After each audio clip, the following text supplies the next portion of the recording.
النقرس أو ما يعرف بداء الملوك، المرض الحقيقة اللي ارتبط اسمه لسنوات بأكل اللحمة، على الرغم من إن الدراسات العلمية أثبتت إن أكتر من 90% من حالات النقرس غير مرتبطة بتاتا بأكل اللحم. النقرس هو نوع من أنواع التهابات المفاصل واللي بتحصل نتيجة لزيادة تركيز أملاح اليوريك أسيد في الدم.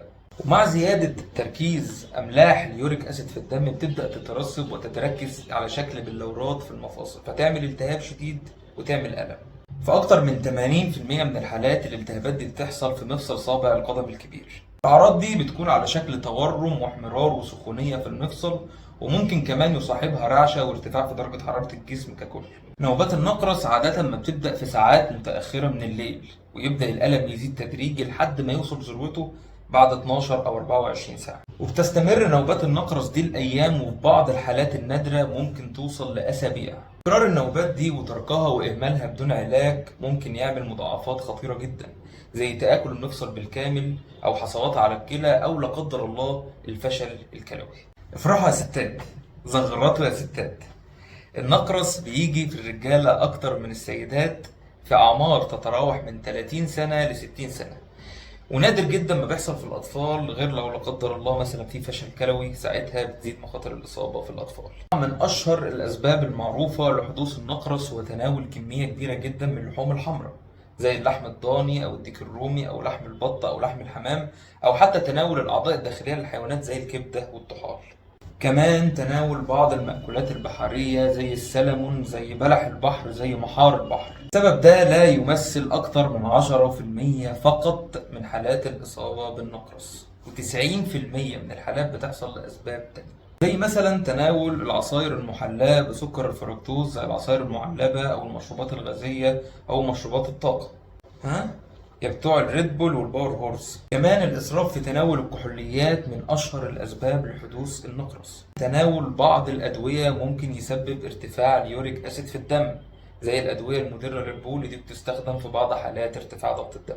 بعض الأمراض المزمنة لها دور في زيادة فرص الإصابة بمرض النقرس، زي مثلا ارتفاع ضغط الدم، السكر، أمراض القلب، السمنة، زيادة الكوليسترول في الدم. وكمان العامل الوراثي ليه دور مهم جدا في الإصابة بمرض النقرس. ونسبة اليوريك أسيد الطبيعية في الدم بالنسبة للرجالة هو أقل من 7 مللي جرام لكل ديسيليتر، ونسبة اليوريك أسيد الطبيعية في الدم بالنسبة للسيدات هو أقل من 6 مللي جرام لكل ديسيليتر. ولكن في بعض الأحيان تلاقي واحد بيعاني تقريبا من كل أعراض النقرس ونسبة اليوريك أسيد في الدم عنده طبيعية جدا، واحد تاني نسبة اليوريك أسيد عنده في الدم واصلة ل9 و10 و11 وأرقام خرافية وما بيعانيش من أي أعراض.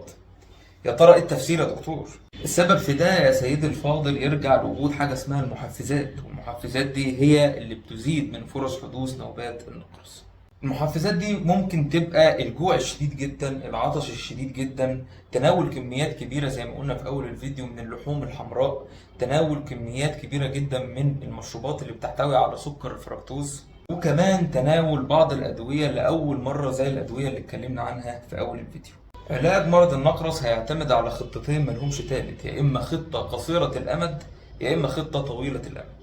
الخطة قصيرة الأمد بتعتمد على المسكنات ومضادات الالتهاب ودواء اسمه كولشيسين. الكولشيسين ده بنبتدي نديه في بداية نوبات النقرس، وأثبت جدارته وفعاليته بنتائج أكثر من رائعة. وفي بعض الحالات بنلجأ لحقن الكورتيزون في المفاصل. طبعا كل ده بيتم تحت إشراف الطبيب المعالج.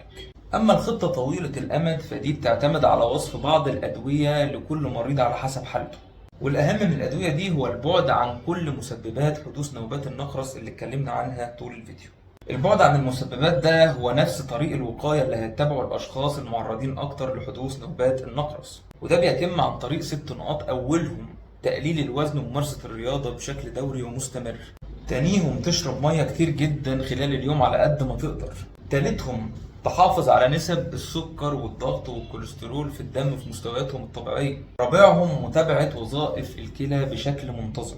خامسهم التوقف نهائيا عن تناول الكحوليات بكل أنواعها. وطبعا سادس وآخر نقطة هو التقليل بقدر الإمكان من تناول اللحوم الحمراء والمشروبات المحلاة بسكر الفركتوز. وربنا يحفظنا ويحفظكم جميعا، والسلام عليكم ورحمة الله وبركاته.